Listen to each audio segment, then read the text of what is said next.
Boche diamond manufacturing unit Kozhikode Mavoor ഉദ്ഘാടനം ചെയ്തു.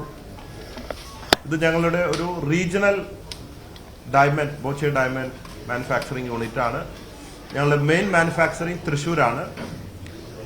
Manufacturing പല സ്ഥലത്തുണ്ടെങ്കിലും ഇതിന്റെ പ്രത്യേകത വരുന്ന കസ്റ്റമേഴ്സിന് മാർക്കറ്റിൽ ഇല്ലാത്ത, ഷോക്കേസിൽ ഇല്ലാത്ത എന്ത് ഡിസൈൻ കാണിച്ചു തന്നാലും ഞങ്ങളുടെ കളക്ഷനിലാണെങ്കിലും അവർ കൊണ്ടുവരുന്ന ഡിസൈൻ ആണെങ്കിലും അത് ഒരാഴ്ചക്കുള്ളിൽ പണിത് ഇവിടെ ഇട്ട് നോക്കി അതിന്റെ മാച്ചിങ് നോക്കി ഒക്കെ സെറ്റാക്കി പോവാന്നുള്ളതാണ്. മറ്റേ റെഡിമെയ്ഡ് നമ്മൾ വാങ്ങുകയാണ് മാനുഫാക്ചറിംഗ്, അല്ലെങ്കിൽ മാനുഫാക്ചറിംഗ് റീറ്റെയിലേക്ക് സപ്ലൈ ആണ്. എന്താണോ ഡെയിലി ഇങ്ങനെ സപ്ലൈ ആണ്.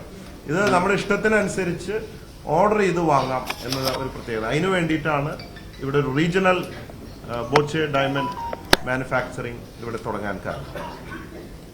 പിന്നെ അതിന്റെ ടെക്നോളജി വൈസ് ഒരുപാട് പ്രത്യേകതകളുണ്ട് എന്നതാണ്.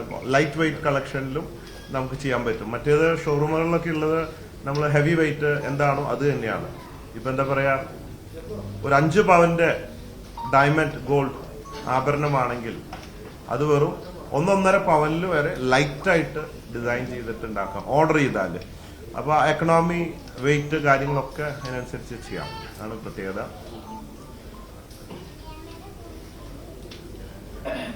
പിന്നെ എനി ക്വസ്റ്റ്യൻസ്?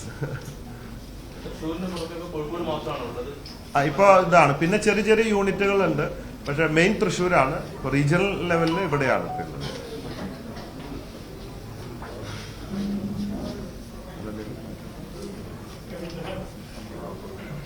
പിന്നെ ക്രിസ്മസ് ന്യൂ ഇയർ ഓഫർ നടന്നുകൊണ്ടിരിക്കുക. കാറ് സമ്മാനമൊക്കെ ഉണ്ട്. അപ്പോ കാറില്ലാത്തവരും കാറുള്ളവർക്ക് രണ്ടാമത്തെ കാറ് സ്വപ്നം കാണുന്നവർക്കൊക്കെ ഇവിടെ വന്ന് ഗ്രാൻഡ് വിറ്റാറ അതെ 5 ഇലക്ട്രിക് സ്കൂട്ടർ ഇതൊക്കെയാണ്. അതെ, സ്വർണ്ണം എവിടുന്നും വാങ്ങാം, പക്ഷെ സ്വർണത്തിനൊപ്പം കാറും സ്കൂട്ടറും കൊണ്ടുപോകണമെങ്കിൽ ബോബി ചെമ്മണ്ണൂരിൽ വരണം. ഇനി ക്വസ്റ്റ്യൻസ്? പുതിയത് ബോച്ചെ ഗോൾഡ് ആൻഡ് ഡയമണ്ട് ഇപ്പൊ ബോബി ചെമ്മണ്ണൂർ ജ്വല്ലേഴ്സ് ആണ് ഇപ്പൊ ഉള്ളത്. Now Boche gold and diamond എന്ന ബ്രാൻഡിൽ ഒരു 100 എണ്ണം 1 to 2 ഇയേഴ്സിനുള്ളിൽ തുടങ്ങാനാണ്.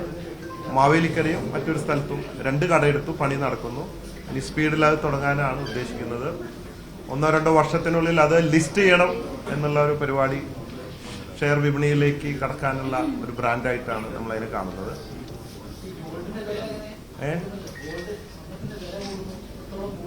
സ്വർണ്ണവില കൂടി 1 ലക്ഷം ആവാൻ 2000 രൂപയുള്ളപ്പോ ഞാൻ ദുബായിലുണ്ടായിരുന്നു. അപ്പോൾ അവിടെ ഏതോ ചാനല് വന്ന് ഒരു ഇന്റർവ്യൂ ആണെന്ന് പറഞ്ഞു. അപ്പൊ ബോച്ചെ നാളെ 1 ലക്ഷം ആവല്ലേ എന്നാ ചോദിക്കുന്നത്. ആവുമെന്നല്ല, ആവല്ലേ, 2000 അല്ലേ ഉള്ളൂ. അതിന് അടിച്ചു കയറാണ്, ഒരിക്കലും കുറയാതെ. പക്ഷെ എനിക്ക് തോന്നി പറയാൻ, ഇല്ല നാളെ തൊട്ട് കുറയുമെന്ന് പറഞ്ഞു. പിറ്റേ ദിവസം തൊട്ടിട്ട് 98,000 ഉള്ളത് വെറും 90,000 വന്നു. പിന്നെ ഇച്ചിരി 500,000 ഒക്കെ ഇച്ചിരി കൂടി കുറഞ്ഞു നിൽക്കും. എന്റെ കണക്കനുസരിച്ച് മിനിമം 20 to 25% കുറയാൻ സാധ്യതയുണ്ട്. പിന്നെ സ്വർണം ഭൂമി എന്നൊക്കെ പറയുന്നത് എക്കാലത്തും നമ്മുടെ ഒരു ഇൻവെസ്റ്റ്മെന്റ് ആണ്. ഒരു പരിധിക്ക് അപ്പുറം താന്ന് നഷ്ടപ്പെടാനൊന്നുമില്ല. അത് അന്ന് പറഞ്ഞിട്ട് ചെറിയ വിവാദമൊക്കെ ആയതാണ്. ഞാൻ എന്ത് പറഞ്ഞാലും വിവാദമാണ്. അത് എന്തുകൊണ്ട് ഇങ്ങനെ പിന്നെ വില കൂടുന്നു, ഇത്രയും കുറയാൻ കാരണം എന്താണെന്ന് ചോദിച്ചപ്പോ ഈ അമേരിക്ക, ഇസ്രായേലൊക്കെ, അവിടുത്തെ പേര് പറയാൻ പറ്റില്ല നമുക്ക്, അവിടേക്ക് ഇടയ്ക്ക് പോകേണ്ടതാണ് നമുക്ക്. അതുകൊണ്ട് അവിടുത്തെ പ്രധാനപ്പെട്ട ആൾക്കാർ ഒക്കെ ബിനാമികളെ വെച്ച് ടൺ കണക്കിന് സ്വർണം സ്റ്റോക്ക് ചെയ്തുകൊണ്ട് വില കുറഞ്ഞ സമയത്ത് വില കൂട്ടാൻ വേണ്ടി ഇസ്രായേലിലും ഗാസയിലും മറ്റൊക്കെ ബോംബിടുക. ബോംബ് അവരുടെ തന്നെയാണല്ലോ സ്വിച്ച്, എപ്പോൾ വേണമെങ്കിലും ഇടാം. ബോംബിടുമ്പോൾ അപ്പോൾ വില കൂടും. പിന്നെ അടുത്ത ആഴ്ച ഒരു ബോംബിട്ട് അപ്പോൾ വില കൂടും. ഒരുപാട് പാവങ്ങൾ മരിച്ചു പോകുന്നു. അപ്പൊ ഇതൊക്കെ ഇതിൽ വലിയ അണ്ടർവേൾഡ് ബിസിനസ് സംഭവങ്ങളൊക്കെ ഉണ്ട്. ഇനിയിപ്പോ അതൊക്കെ വിറ്റ് തീരാറാവുമ്പോ ഇനി അടുത്ത് പിന്നെ ആയുധ കച്ചവടം, അങ്ങനെ പലതും ഉണ്ട്. നമ്മുടെ ഏരിയ അല്ല എങ്കിലും സ്വർണ്ണ ഇക്കാലത്തെ ഒരു എക്സ്പീരിയൻസ് വെച്ചിട്ട് നമ്മൾ പറയുമ്പോൾ ഭൂമി, സ്വർണം അല്ലെങ്കിൽ കറൻസി ഇതിനോടൊക്കെ ബാലൻസ് ചെയ്തിട്ട് ഡോളറായിട്ട് പോകുന്ന ഒരു സിസ്റ്റം ആയിരുന്നു. അത് വിട്ടിട്ട് ടക്ക് എന്ന് വെച്ചിട്ട് ഒരു ഇതില്ലാതെ ഒരു കോമ്പിനേഷൻ, ഒരു കമ്പാരിസൺ ഇല്ലാതെ പെട്ടെന്ന് കൂടി യുദ്ധം വരുന്നു, സ്വർണ്ണ വില കൂടുന്നു. ഇത് രണ്ടും കയറി വരിക. അല്ലാതെ ഈ രാജ്യങ്ങൾ തമ്മിലൊന്നും വ്യക്തിപരമായിട്ട് വ്യക്തികൾക്കൊന്നും ഒരു വൈരാഗ്യവും ഉണ്ടാവില്ല. ഇവരൊക്കെ കണ്ടു കഴിഞ്ഞാൽ പല സ്ഥലത്ത് ഒരുമിച്ചിരുന്ന് സംസാരിക്കുന്നവരായിരിക്കും.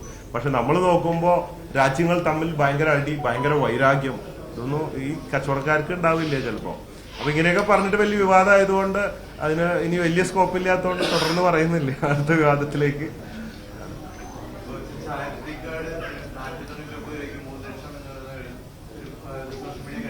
അയ്യോ, ഞാനൊരു ചാരിറ്റി കാർഡും ഇറക്കിയിട്ടില്ല. കാരണം അത് ഞാനും കണ്ടു സോഷ്യൽ മീഡിയയിലെ ചാരിറ്റി കാർഡ് എത്രയും 499 രൂപയ്ക്ക് അത് വാങ്ങിക്കഴിഞ്ഞാൽ നിങ്ങൾക്ക് 3 ലക്ഷം വരെ charity Boche fans charitable trust എന്ന് ലഭിക്കും എന്നാണ്. എന്നിട്ട് ഏതൊരു സ്ത്രീയൊക്കെ പോലീസിൽ പോയി പരാതിപ്പെട്ടു, അതിന്റെ കാശൊക്കെ പോയി. അത് GST അടയ്ക്കാനുള്ള പൈസ, ആദ്യ കാർഡിന്റെ പൈസ, അത് കഴിയുമ്പോൾ എത്രയോ 1000 GST അടയ്ക്കാൻ 3 ലക്ഷത്തിന്റെ, അത് കഴിയുമ്പോഴാണ് 3 ലക്ഷം കിട്ടുക. പിന്നെ വിളിച്ചാൽ ഫോൺ എടുക്കില്ല. അതുകൊണ്ട് ദയവ് ചെയ്ത് ചാരിറ്റി ഞാൻ ഇന്ന് വരെ 1 രൂപ ആരുടെയൊന്നും കളക്ട് ചെയ്തിട്ടില്ല. ആകെ ഞാൻ സംഭാവനയ്ക്ക് ഇറങ്ങിയത് അബ്ദുറഹീമിന്റെ വധശിക്ഷ അത് ഒഴിവാക്കാൻ വേണ്ടി ഞാൻ 1 കോടി രൂപ കൊടുത്തുകൊണ്ട് യാചകനായിട്ട് തിരുവനന്തപുരത്ത് നിന്ന് എത്തി. തൃശ്ശൂരായപ്പോഴേക്കും 34 പകരം 44 കോടി രൂപ കിട്ടി. അത് തന്നെ ഞാൻ ആദ്യത്തെ ദിവസം പെട്ടി പിടിച്ചിട്ട് ഇറങ്ങിയ ഏതാനും മണിക്കൂർ കഴിഞ്ഞപ്പോൾ ഞാൻ നിർത്തി. കാരണം ബോച്ചെ ഫാൻസ് എന്നുള്ള പേരിൽ പല ജില്ലയിലും വേറെ ആൾക്കാർ പിരിവെടുക്കാൻ തുടങ്ങി. അപ്പോൾ ആ പരിപാടി നിർത്തിയിട്ട് അവരുടെ അക്കൗണ്ടിലേക്ക് അയച്ചു കൊടുക്കുകയാണ്. അപ്പോൾ ഈ വിവാദങ്ങൾക്ക് ക്ഷാമമില്ലാത്ത ഒരാളായതുകൊണ്ട് അങ്ങനെ പൈസ കൈകൊണ്ട് തൊടാണ്ട് ആകെ ചെയ്ത ഒരു കാര്യം അതാണ്. ഇപ്പോൾ നിമിഷപ്രിയയുടെ ഇന്നലെ ഒരു ചർച്ചയുണ്ടായി.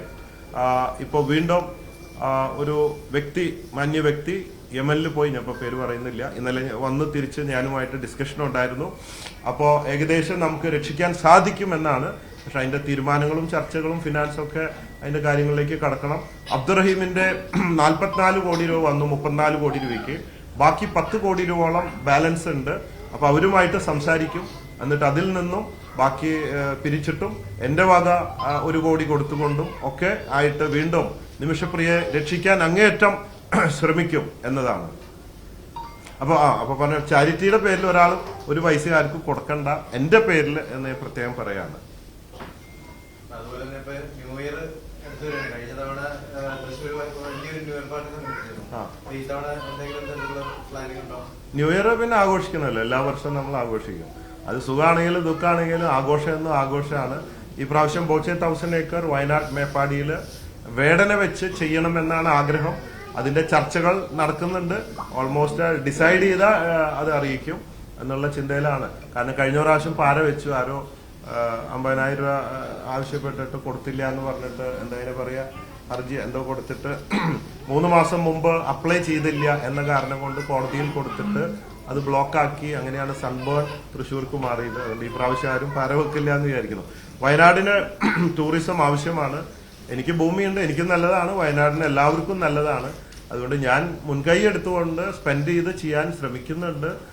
എല്ലാവരും, വ്യാപാരി വ്യവസായിയും അവിടുത്തെ ടൂറിസം ഡിപ്പാർട്ട്മെന്റും ഒക്കെ സഹകരിക്കുന്നുണ്ട്. പിന്നെ ഒരു വ്യക്തി വിചാരിച്ചാൽ മതിയല്ലോ, കോടതി കൊണ്ട് എന്തെങ്കിലും കൊടുത്തിട്ട് എന്തെങ്കിലും ഒരു ടെക്നിക്കൽ കാരണം പറഞ്ഞാൽ ആർക്കും കേസ് കൊടുക്കാമല്ലോ അവിടെ നിർത്താനായിട്ട്. അങ്ങനെയൊക്കെ സാധിക്കും.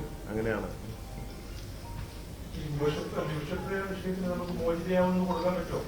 മോചിതയാവാനുള്ള എല്ലാ സാധ്യതകളും തെളിഞ്ഞിട്ടുണ്ട്. അതിന്റെ കറക്റ്റ് കണക്ഷൻസ് വന്നിട്ടുണ്ട്. ഇനി അതിന്റെ ചർച്ചകൾ ചെയ്തുകൊണ്ട് ഒരു ഡിസിഷൻ എടുക്കണം. ആ ഡിസിഷൻ എടുത്തിട്ടില്ല. അതിന്റെ പോസിബിലിറ്റിയിലേക്കാണ് നിൽക്കുന്നത്. ഇതുവരെയുള്ളതിനേക്കാൾ വളരെയധികം പോസിബിലിറ്റിയിലാണ് ഇപ്പൊ നിൽക്കുന്നത്.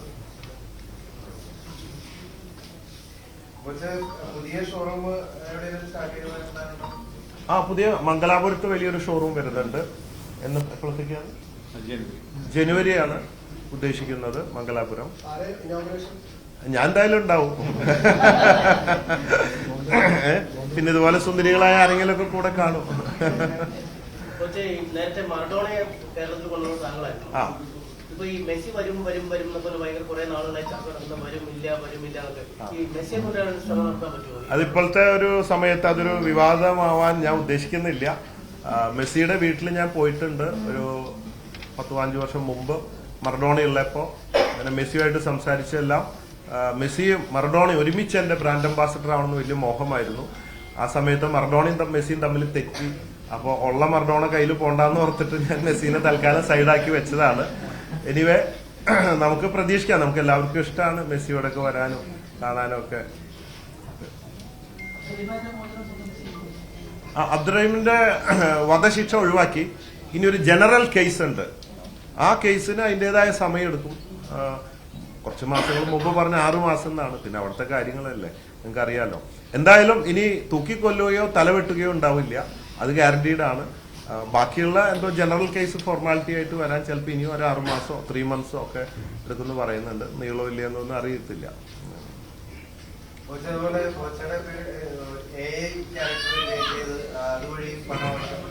ഏറ്റവും പുതിയ ടെക്നോളജി ഉപയോഗിച്ച് കോച്ചിനെ തട്ടിപ്പിന് ഞാൻ എ വെച്ചിട്ട് ഞാനും മർഡോണിയനൊക്കെ വെച്ചിട്ട് ഒരു സൂപ്പർ ഹീറോ വെബ് സീരീസ് ഇറക്കണം എന്ന് വിചാരിച്ചു. പക്ഷെ ആ ടെക്നോളജി എന്നേലും സ്പീഡിൽ എന്നെ വെച്ചിട്ട് ഇറക്കിയിട്ട് പലരും എന്റെ വോയിസ് എന്റെ ഫോട്ടോ ഒക്കെ കാണിച്ച് പലയിടത്തുനിന്നും പൈസ വാങ്ങുക, തട്ടിപ്പ് നടത്തുന്നുണ്ട് ഒരുപാട്. അതിനെതിരെ നമ്മൾ പോലീസിലൊക്കെ പരാതി കൊടുത്തിട്ടുണ്ട്. അങ്ങനെയാണ്. ഇനി ഇപ്പോഴത്തെ ലേറ്റസ്റ്റ് ഒരു സംഭവം, നിങ്ങൾ സോഷ്യൽ മീഡിയയിൽ ഒരു ഓൺലൈൻ മാധ്യമം 2012 കാലഘട്ടത്തിൽ ബോബി ചെമ്മണ്ണൂരിന്റെ സെയിൽസ് ടേൺ ഓവർ വെറും 66 കോടി രൂപയാണ് എന്ന് പറഞ്ഞൊരു കുപ്രചരണം നടന്നിരുന്നു. സത്യത്തില് ആ സമയത്ത് 2300 ചില്ലാൻ കോടി രൂപയാണ് എന്റെ സെയിൽസ് വിറ്റുവരവ്. ഇപ്പോ 7000 കോടി രൂപയാണ്. അവിടെ അവരുപയോഗിച്ച ബുദ്ധി, നിയമപരമായിട്ട് ഇപ്പൊ അവർക്കെതിരെ കേസ് കൊടുത്തെങ്കിലും വക്കീല് പറയുന്നത് നിയമപരമായിട്ട് ഒരു ജ്വല്ലറിയുടെ ഒരു കടയുടെ മാത്രം വിറ്റുവരവ് വിവരാവകാശം വെച്ചെടുക്കുക, എന്നിട്ട് പറയാം ഇതാണ് വിറ്റുവരവ്. ശരിയല്ലേ? പക്ഷെ ഗ്രൂപ്പിന്റെ മൊത്തം അല്ലെങ്കിൽ ഒരു കടയുടെ ആണെന്ന് പറയാതിരിക്കുക. അതായത് ഇതുപോലെയുള്ള ബ്രാൻഡുകള് കൊട്ടേഷൻ എടുത്തുകൊണ്ട് നശിപ്പിക്കാൻ വേണ്ടി നമ്മുടെ സെയിൽസിനും, കാരണം ഈ ബ്രാൻഡുകൾക്കാണ് നാളെ ഷെയർ മാർക്കറ്റിലൊക്കെ പോകുമ്പോ 10,000-25,000 കോടിയുടെ ഒക്കെ നമ്മുടെ ബ്രാൻഡ് വാല്യൂ കിട്ടുക അവിടെയാണ് നമ്മള്. അപ്പൊ അതിനുവേണ്ടിയാണല്ലോ നമ്മൾ ഇതൊക്കെ ചെയ്ത് മുമ്പോട്ട് കൊണ്ടുപോകുന്നത്. അങ്ങനെ അടുത്തെത്തി നിൽക്കുന്ന സമയത്ത്, ഷെയർ വിപണിയിലേക്ക് കടക്കാൻ നിൽക്കുന്ന സമയത്ത് വന്നുകൊണ്ട് ഒരു കടയുടെ ഷെയർ എടുത്തിട്ട് മൊത്തം കടകളുടെ ഷെയർ സെയിൽസ് ഇതാണ് എന്ന് തെറ്റിദ്ധരിപ്പിക്കുക. 7000 കോടി വിറ്റുവരവുള്ളപ്പോ വെറും 66 ആണ് ഒരു കടയുടെ അടുത്ത് തെറ്റിദ്ധരിപ്പിക്കുക. അല്ലെങ്കിൽ 56 ബ്രാഞ്ചുകളുണ്ട്, എനിക്ക് 23 തരം ബിസിനസ്സുകളുണ്ട്. അതില് ഏതാനും ബ്രാഞ്ചുകൾ നഷ്ടത്തിലായാൽ പറയാ ബോച്ചെ കമ്പനി നഷ്ടത്തിലായി, അപ്പൊ ആൾക്കാർ വിചാരിക്കും മൊത്തം നഷ്ടത്തിലാണെന്ന്. അങ്ങനെയുള്ള പ്രചരണങ്ങളൊക്കെ നടത്തിയിട്ട് ഈ ഇൻവെസ്റ്റേഴ്സ്, ഷെയർ ഹോൾഡേഴ്സിനെ ടെൻഷൻ അടിപ്പിക്കുക, പാനിക് ആക്കാവുന്ന തരത്തിലുള്ള ആ ജാതി കൊട്ടേഷനുകളൊക്കെ എടുത്തിട്ട് വരുന്നുണ്ട്. പിന്നെ നമ്മുടെ ഷെയർ ഹോൾഡേഴ്സ് ഒക്കെ എത്രയോ വർഷങ്ങളായിട്ട് നമ്മുടെ കൂടെയാണ്. കഴിഞ്ഞ 163 വർഷമായിട്ട് ഇന്ന് വരെ ഈ ബോബി ചെമ്മണ്ണൂർ അല്ലെങ്കിൽ ചെമ്മണ്ണൂർ ഗ്രൂപ്പിനെ കുറിച്ചിട്ട് ഇന്ന് വരെ ഒരു ബ്ലാക്ക് മാർക്ക് ഇല്ല. ഇൻവെസ്റ്റ് ചെയ്ത ഒരാൾക്ക് അവരുടെ ലാഭം മുതൽ കിട്ടിയില്ല എന്ന് ഒരു കുട്ടിക്കും പറയാൻ പറ്റില്ല. അത് ഓപ്പണായിട്ട് എല്ലാ കാലത്തും ഞാൻ ചാലഞ്ച് ചെയ്യുന്നതാണ്. ഞാൻ 90 തൊട്ടിട്ട് കോഴിക്കോട് കച്ചവടം ചെയ്യുന്നുണ്ട്. ഈ 35 വർഷമായിട്ടും ഒരു കുട്ടിക്ക് വരെ ഇന്ന് അവരുടെ പൈസ നഷ്ടപ്പെട്ടു എന്ന് പറയാൻ പറ്റില്ല. പിന്നെ ഞാൻ എന്ത് കച്ചവടം തുടങ്ങിയാലും അതിനെതിരെ അപ്പോ 1-2 ഓൺലൈൻ അടിക്കും. ഞാൻ പബ്ബ് തുടങ്ങിയപ്പോ അതില് 500 പേര് ഭക്ഷണം കഴിച്ചിട്ടും 2 പേർക്ക് വയറിളകി, ഒരു ഹോസ്പിറ്റലിൽ പോയി അഡ്മിറ്റായി, അവിടെ പബ്ബിൽ വന്ന് കച്ചറ ഉണ്ടാക്കുന്നു, പിന്നെ കോമ്പൻസേഷൻ, അങ്ങനെ ഇങ്ങനെ ഇതുപോലെ എന്ത് ചെയ്താലും. ഗാർമെന്റ്സ് ഫാക്ടറി തുടങ്ങിയപ്പോ അത് തല്ലിപ്പൊളി തുണിയാണെന്ന് പറയും. അപ്പോ എന്താ പറയാ, ഇതുപോലെ സ്ഥിരമായിട്ടുണ്ടാവുന്ന ഒരു കാരണമാണ്. Any questions? എല്ലാ കാര്യത്തിലും അഭിപ്രായം പറയാറുണ്ട്. നമ്മള് പുരുഷ കമ്മീഷൻ വേണമെന്നുള്ള അഭിപ്രായം. പുരുഷ കമ്മീഷൻ ഉണ്ടാവുന്നതുകൊണ്ട് എന്താ തെറ്റ്? എല്ലാ ആണും പെണ്ണും തുല്യരായിരിക്കണം, തുല്യ നീതി ഉണ്ടാവണം.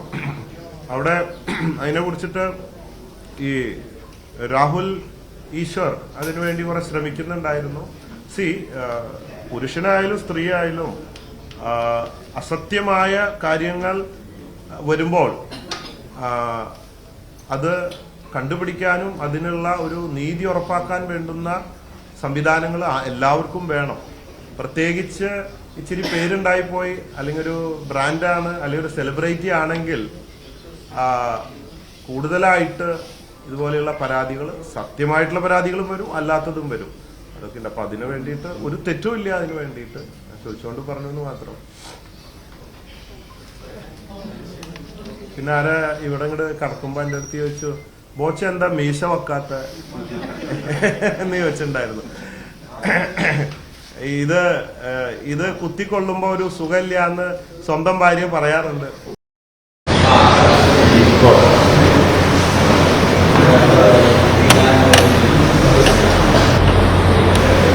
എന്ത് ഓപ്പൺ ആയിട്ട് ചോദിച്ചോളൂ, എനിക്കൊന്നും മറച്ചു വെക്കാനില്ല, എല്ലാം തുറന്ന് കാണിക്കില്ല, എല്ലാം തുറന്ന് കാണിക്കില്ല, എല്ലാം തുറന്ന് പറയുന്ന ആളാണ്. പ്രശ്നമൊന്നുമില്ല. ആ